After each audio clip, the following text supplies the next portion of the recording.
Good morning, my dear students. We were discussing chapter 3. We discussed this chapter into 6 main points, and I asked you to find out maximum information from the textbook regarding that 6 topics. I hope you already found out that information. We will discuss that in details in our online class.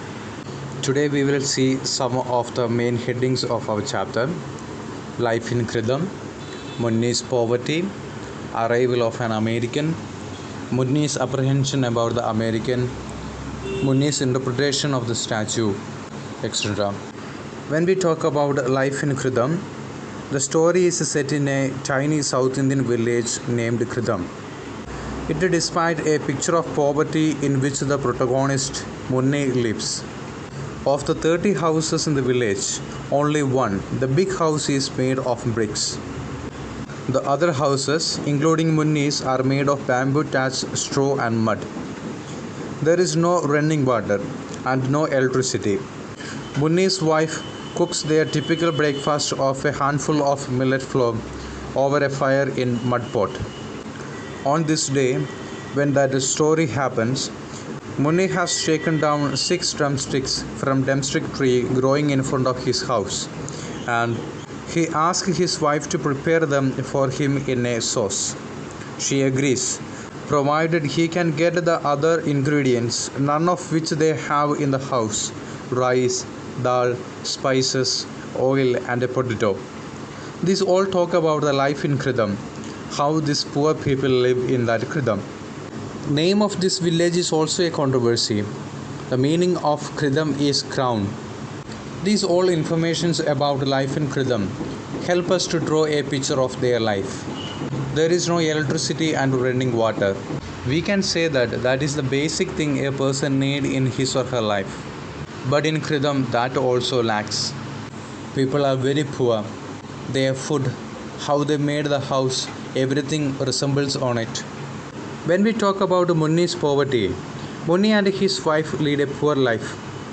But they have not always been poor. There was a time when he had a flock of 40 sheep and goats. But life has not been kind to him and his animals. Years of drought, a great famine and an epidemic ruined Munni's flock. Since he belonged to the lowest of India's caste, he was never allowed to go to the school or learn a trade. At present, he is left with 2 goats. Munni and his wife have no children. Their only income is from the odd jobs his wife does at the big house. Munni has exhausted his credit at every shop.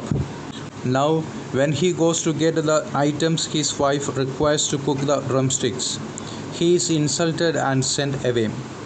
There is no other food in the house. Munni's wife asks him to go away with the goats and fast today. Munni takes the goats to the usual spot, which is a few miles away.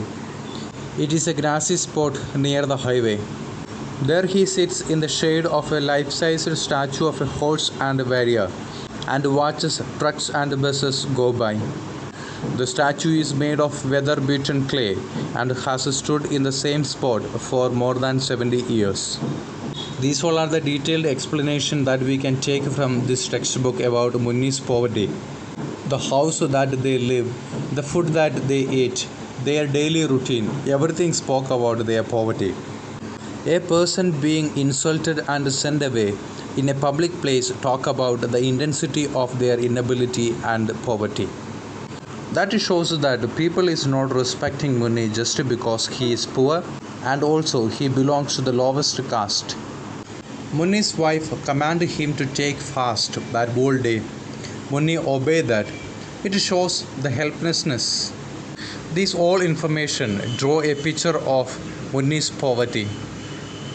Munni was taking rest under that life-size statue.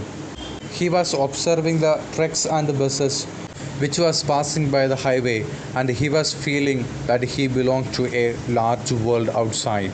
Our Munni never visited outside of his village, and he criticized the bad doings of nearby village people too. These all are the conventional information which he got from others.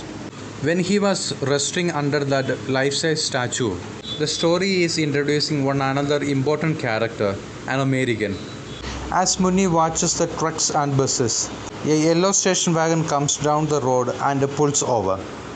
A red-faced American man dressed in khaki clothes comes out and asks Munni about the nearest gas station.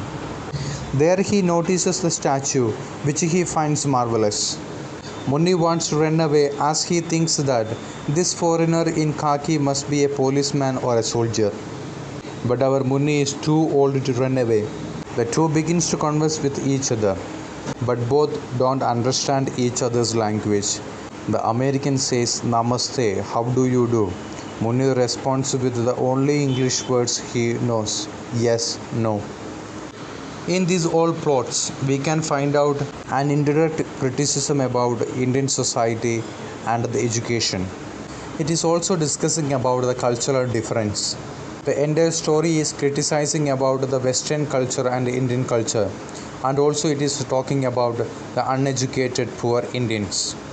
The character Munni draws the clear picture of a typical rural Indian, and the character, the red-faced American, draws the modern culture.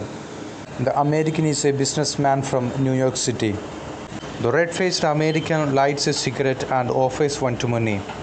He offers Munni his business card, but Munni gets scared as he thinks that it is a warrant of some kind.